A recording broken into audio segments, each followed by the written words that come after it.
Doctor Shailendra K ಬೆಲ್ದಲೆ. ಮಾನ್ಯ ಅಧ್ಯಕ್ಷರೇ,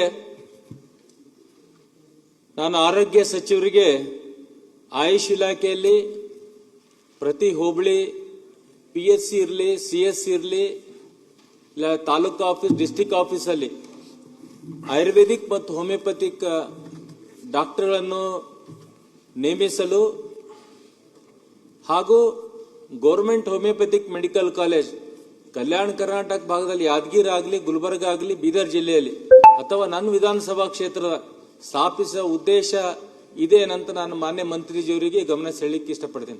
ಆರೋಗ್ಯ ಸಚಿವರಿಗೆ ಉತ್ತರ ಕೊಟ್ಟೆ ಮಾದೇವ್ ಸಾಹೇಬರು, ಅವ್ರಿಗೆ ಕೇಳಕ್ ಇಷ್ಟಪಡ್ತೀನಿ. ಯಾಕಂದ್ರೆ ನಾನು ಒಬ್ಬ ಹೋಮಿಯೋಪತಿಕ್ ಡಾಕ್ಟರು. ಟೋಟಲ್ ರಾಜ್ಯದಲ್ಲಿ ಹೋಮಿಯೋಪತಿಕ್ 18 ಕಾಲೇಜ್ ಇವೆ ಅಧ್ಯಕ್ಷರು. ಒಂದು ಮೆಡಿಕಲ್ ಕಾಲೇಜ್ ಬೆಂಗಳೂರು ಅಷ್ಟೇ ಇದೆ. ಮತ್ತು ಆಯುರ್ವೇದಿಕ್ ಮೆಡಿಕಲ್ ಕಾಲೇಜ್ 103 ಇವೆ ಅಧ್ಯಕ್ಷರೇ. ಸುಮಾರು ಎವ್ರಿ ಇಯರ್ ಹೋಮಿಯೋಪತಿಕ್ ಡಾಕ್ಟರ್ ಸುಮಾರು 1500 ವಿದ್ಯಾರ್ಥಿನಿಯರು ಪಾಸ್ ಔಟ್ ಆಗ್ತಾರೆ. ಮಂಗಳೂರದಲ್ಲೂ ಇದೆ, ಸೇಂಟ್ ಮುಲ್ಲರ್ ಏನೋ ಮೋಸ್ಟ್ಲಿ. ಮತ್ತೆ ಆಯುರ್ವೇದಿಕ್ 7,000-8,000 ಜನ ಪಾಸ್ ಔಟ್ ಆಗ್ತಾರೆ. ಪ್ರಶ್ನೆಗೆ ಪಬ್ಲಿಕ್ ಹೆಲ್ತ್ ಏನಾಗಬೇಕು ಆ ಸ್ಟ್ಯಾಂಡರ್ಡ್ಸ್ ಅಲ್ಲಿ ಅವ್ರಿಗೆ ಎಲ್ಲಿ MBBS ಡಾಕ್ಟರ್ ಬರಲ್ಲ. ಆ ಗ್ರಾಮೀಣ ಪ್ರದೇಶ ಸೇವೆ ಮಾಡ್ಲಿಕ್ಕೆ ಇಷ್ಟೊಂದು 1500, 7,000-8,000 ಜನ ಏನು ಆಯುಷ್ ಇಲಾಖೆಯಲ್ಲಿ ಹೋಮಿಯೋಪತಿಕ್ ಆಯುರ್ವೇದಿಕ್ ಪಾಸ್ ಔಟ್ ಆಗ್ತಾರ.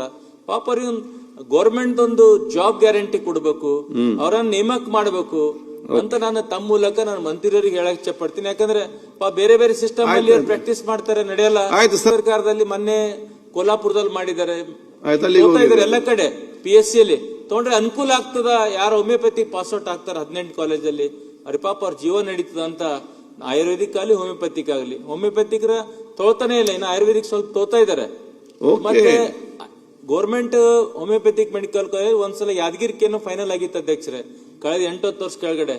ಅಲ್ಲಾದ್ರೂ ಮಾಡಿ ಕಲ್ಯಾಣ ಕರ್ನಾಟಕದ ಎಲ್ಲಾದ್ರೂ ಒಂದು ಬೆಂಗಳೂರು ಇದೆ, ಇನ್ನೊಂದು ಕಲ್ಯಾಣ ಕರ್ನಾಟಕದ ಯಾದಗಿರಿ ಆಗಲಿ, ಗುಲ್ಬರ್ಗ ಆಗಲಿ, ಬೀದರ್ ಆಗಲಿ, ಎಲ್ಲರ ಒಂದ್ ಕಡೆ ಗೌರ್ಮೆಂಟ್ ಹೋಮಿಯೋಪತಿಕ್ ಮೆಡಿಕಲ್ ಕಾಲೇಜ್ ಸ್ಥಾಪನೆ ಮಾಡಬೇಕಂತ ತಮ್ಮ ಮೂಲಕ ನಾನು ಮಂತ್ರಿಯವರಿಗೆ ಕೇಳಕ್ ಇಚ್ಛೆ ಪಡ್ತೀನಿ ಅಧ್ಯಕ್ಷರೇ.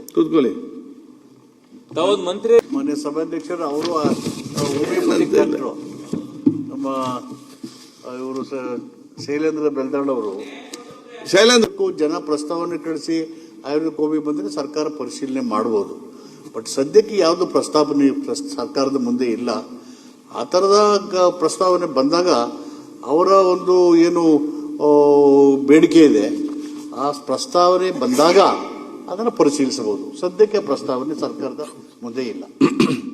ಈಗ